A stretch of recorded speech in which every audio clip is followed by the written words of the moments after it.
The reading is from Lamentations chapter 3, verse 22 to 26, and 31 and 32. Because of the Lord's great love, we are not consumed, for his compassions never fail.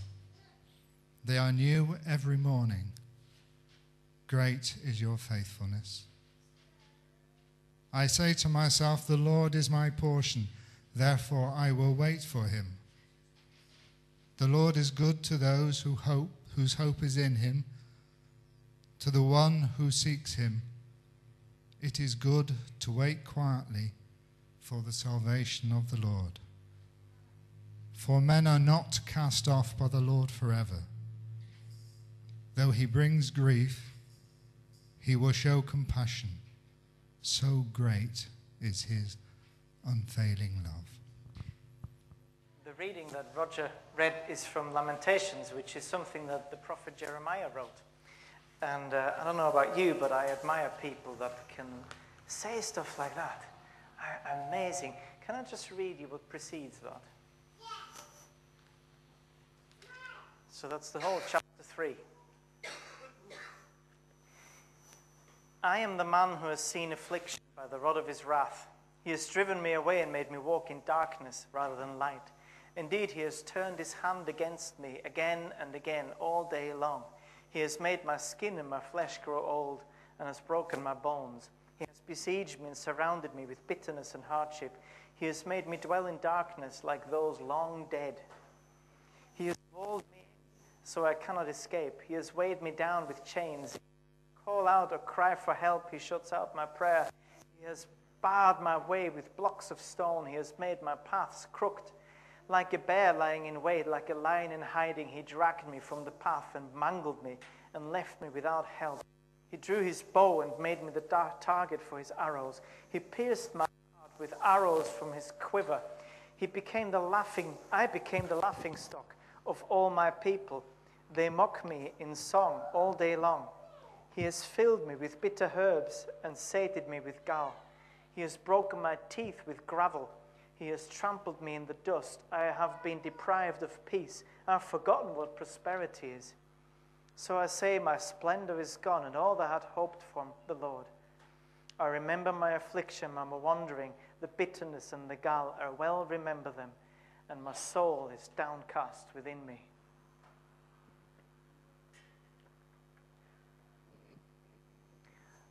That sounds like that picture. Can you just put that first picture on, please, Ian?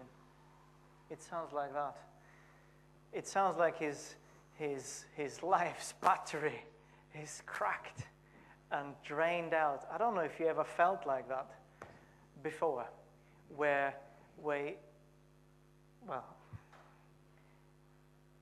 apparently, when I looked it up, because I thought, what does lamentations mean? To lament. Apparently, it's a very British thing. Because if you look in the dictionary under whinging, the first thing it says that it's chiefly British. It's a British term. And it's complained persistently in an irritating way.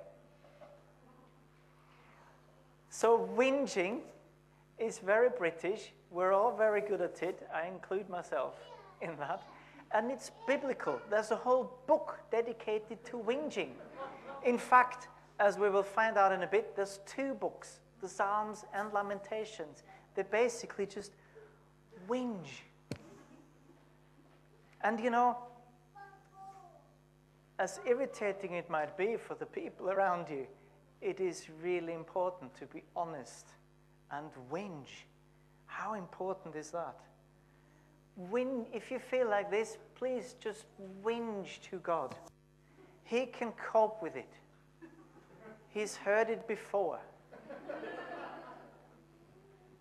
Pretending that your love of life tank is full, you know, how are you doing? I'm all right. That's not helpful, is it? Do keep your stiff upper lip when you go outside, when you go and you don't want to say everything to everybody. But in prayer, you don't have to be British. You can whinge. You don't have to keep a stiff upper lip. So get it off your chest. Shout out, or scream and rant. Have a good cry in prayer. Because I can't tell you how important it is to take your angst and your fear and your disappointments and your worries and your guilt and deposit them at the right place. Deposit them, leave them there with God and His great love. And whinging prayer will lead you to that. As we'll see later, when you read the Psalms, they whinge and whinge and whinge. But they always end up then clinging to God with hope, praising Him for His faithfulness and thanking Him for His saving grace. Just like here. Whilst whinging is a pleasant activity, because we all sometimes like to wallow in our pity, praising and thanking feels 10 times as good. And it's the same here. After all the whinging, he says, "Yet this I call to mind, and therefore I have hope." Now, normally when you whinge, it's with no particular destiny, is it? You just sort of whinge for the sake of it.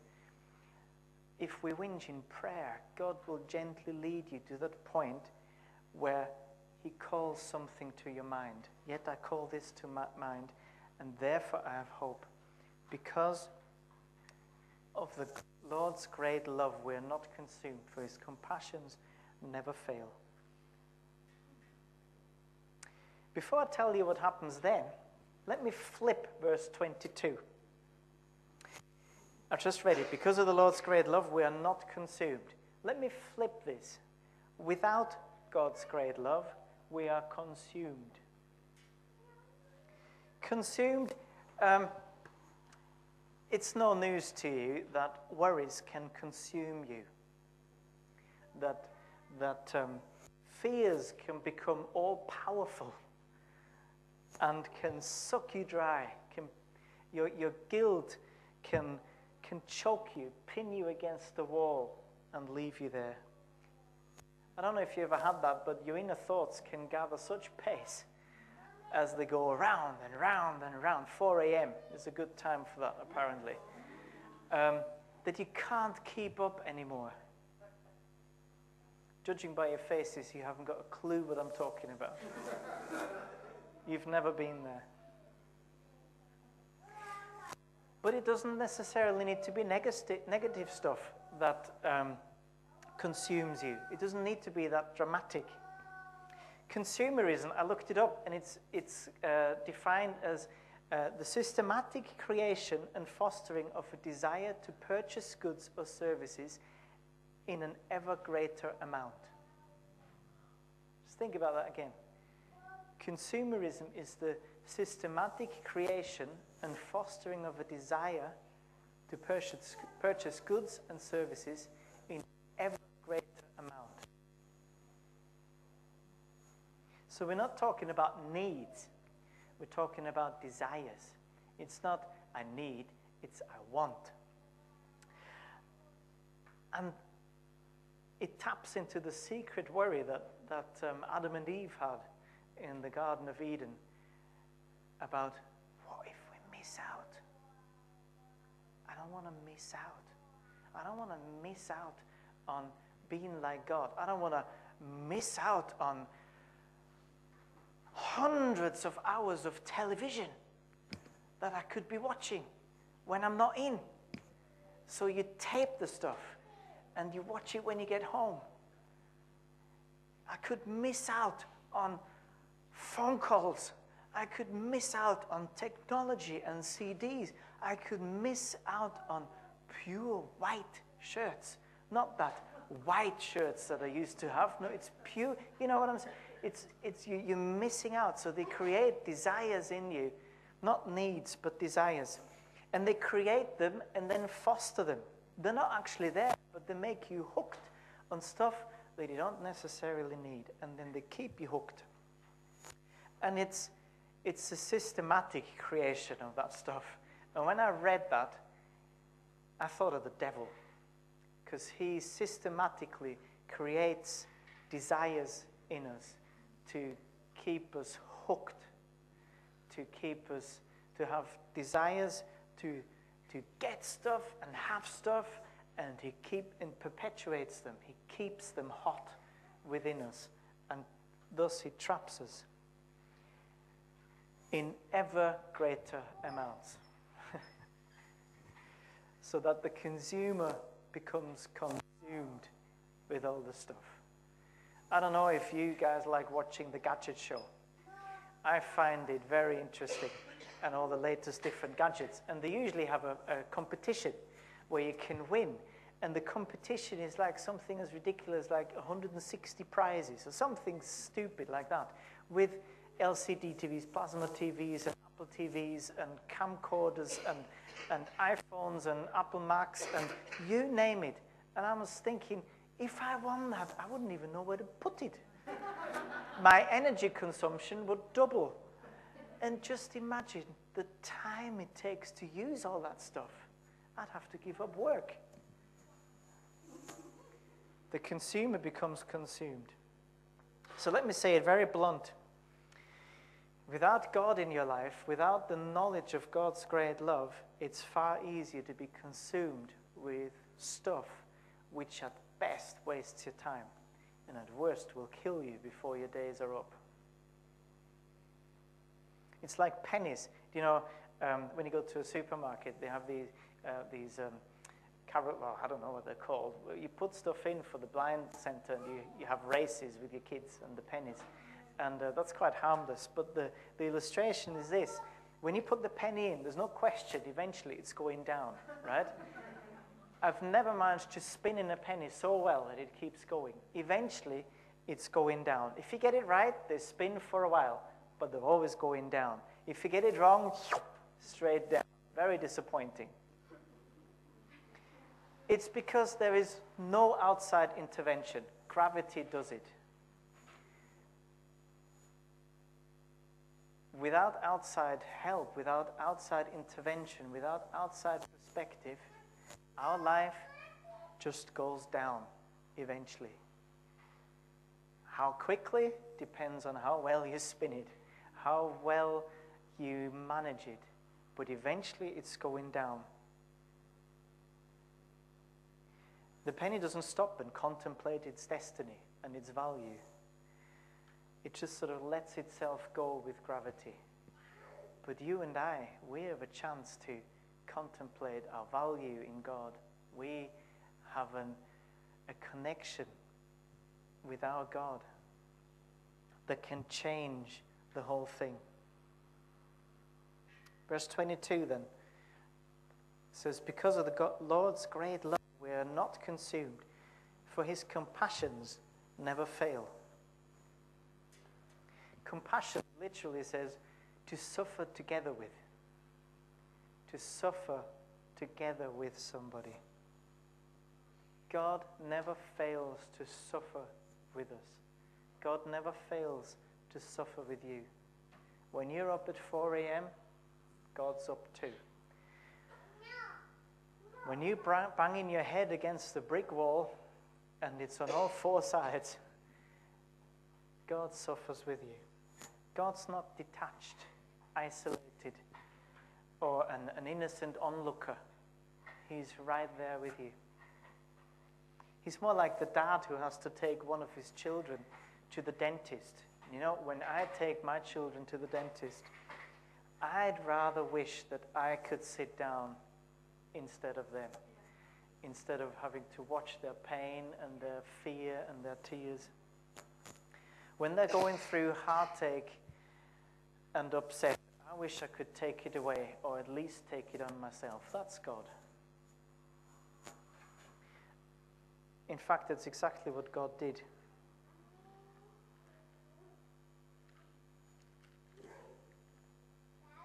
Surely he took up our infirmities and carried our sorrows. Yet we considered him stricken by God, smitten by him and afflicted. But he was pierced for our transgressions. He was crushed for our iniquities. The punishment that brought us peace was upon him. And by his wounds we are healed. We all like sheep have gone astray. Each of us has turned to his own way, and the Lord has laid on him the iniquity of us all. So if your battery is empty, let me just tell you, it's not a supply problem. Because God's mercy, God's compassions, God's great love, he creates it new every morning. Across all time zones. That's why it says God never sleeps. Can you imagine? Milkman having to deliver fresh milk every morning across all time zones. That's God. He makes stuff new every morning. So let me give you step-by-step instructions on how to recharge your batteries. Can I have the next picture of Ian, please? So first you've got to recognize that it needs charging. Now, most of you have phones, and you know how this works. You know it needs charging when it stops working, right? And when things stop working, that's when you need to notice it. So if you can't sleep anymore, if your appetite goes wrong, either you haven't got any or you've got too much. When you start forgetting important things, I know when I start forgetting appointments, that's sort of God telling me, look, you're too busy, you've got too many, so I'm going to cut it and I'm going to make you forget stuff. When you start having headaches and tension, when you can feel knots in your stomach, that's when you know that perhaps my batteries need charging. So you look at your situation honestly. That's the first thing, isn't it? You take out your phone and you shout at it. Stupid phone! Should have charged itself, shouldn't it? Rubbish. So you whinge. You whinge about the fact that your batteries are empty. You know, go ahead and whinge.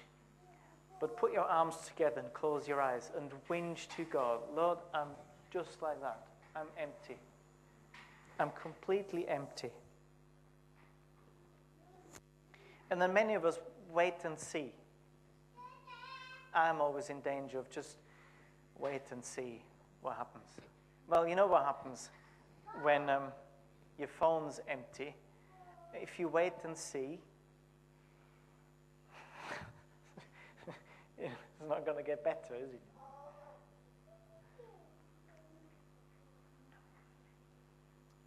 But then dear Jeremiah suggests something else.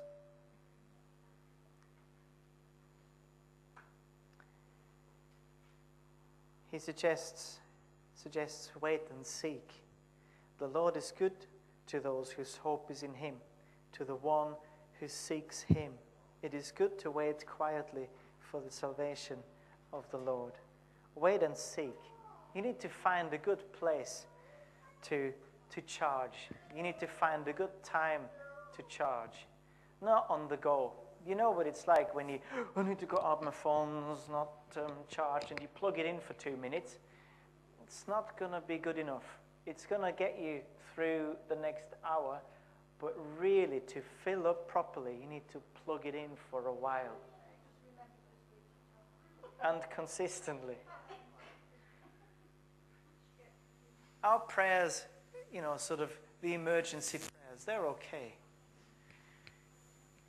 But to really recharge our batteries, to really connect with God, we gotta plug ourselves into God's mercies, into God's compassions, a little bit longer than that, consistently, with time. And then we pray and we read. You know, the Bible is quite a practical book. It can actually be used, not just read and studied, but you can actually use it, especially when you run out of words. Let me give you a couple of examples. They're from the Psalms. Psalms are great. If you can't stomach Lamentations, then read the Psalms. This is what it says, Psalms 69.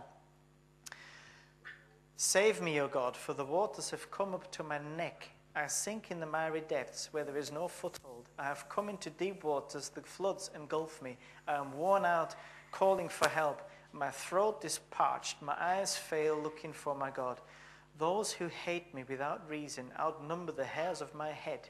Many are my enemies without cause, those who seek to destroy me. I am forced to restore what I did not steal. Ever felt like that?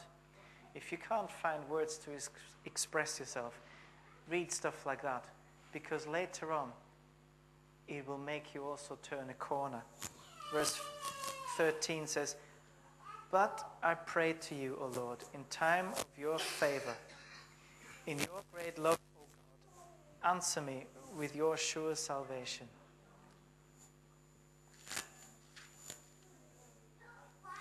And if you, one more. Psalm 56. Be merciful to me, O God, for men hotly pursue me. All day long they press their attack. My slanderers pursue me all day long. Many are attacking me in their pride. And then it goes on, when I am afraid, I will trust in you. In God, whose word I praise, in God I trust. I will not be afraid. What can mortal man do to me?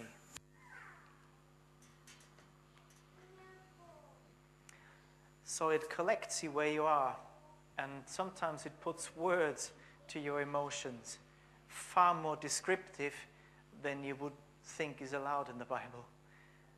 But then it leads you on. It doesn't just leave you in the pit, but it leads you on and shows your way through. Now, unfortunately, I can't suggest anything new.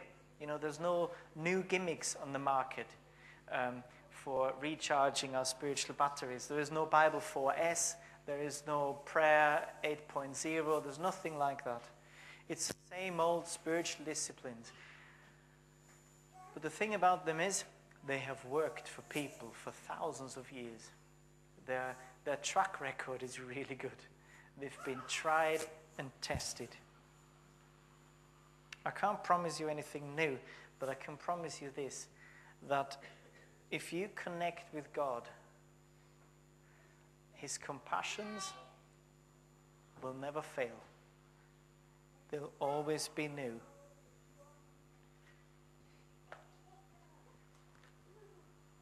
Just close your eyes. Yet I call to mind, and therefore I have hope.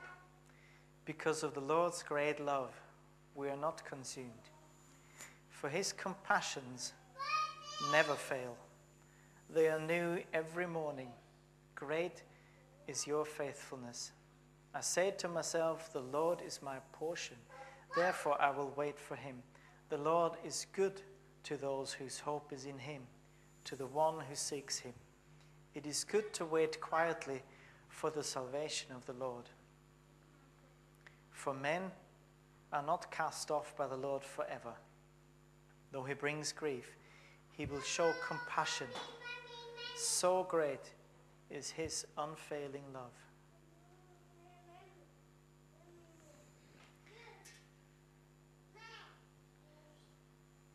Lord God, I thank you that you're in the midst of it all. That every day, without fail, you suffer together with us. You are there every step of the way. You feel our angst, you feel our fear, you feel our hurts, our loneliness, our despair, our guilt. And you suffer with it.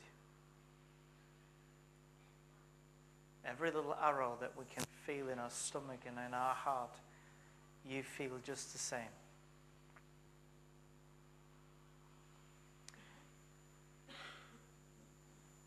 And I thank you that when we seek you, when we connect with you, when we whinge a little bit in prayer, or when we whinge an awful lot in prayer, when finally we say it as it is and tell you, when we get it off our chest how desperate we are,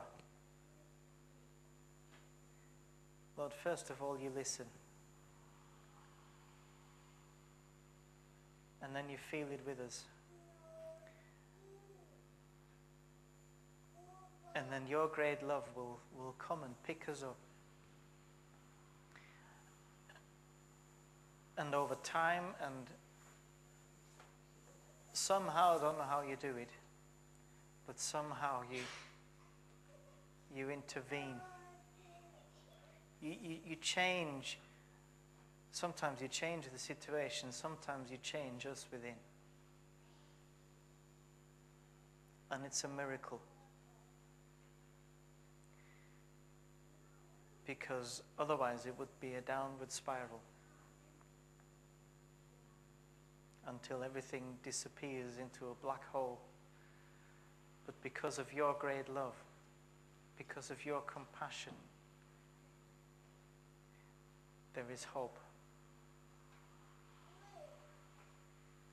Because of your great love, there is hope that our batteries can be recharged. Things that have run out and run dry can be renewed. Lord, I pray for all those here this morning that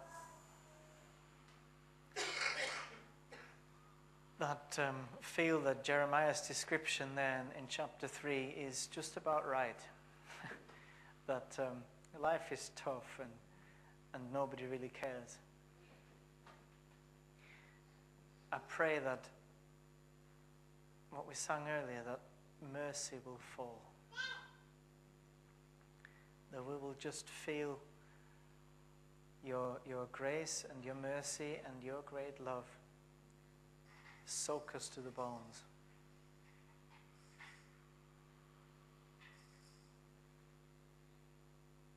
Help us to connect with you this morning, Lord.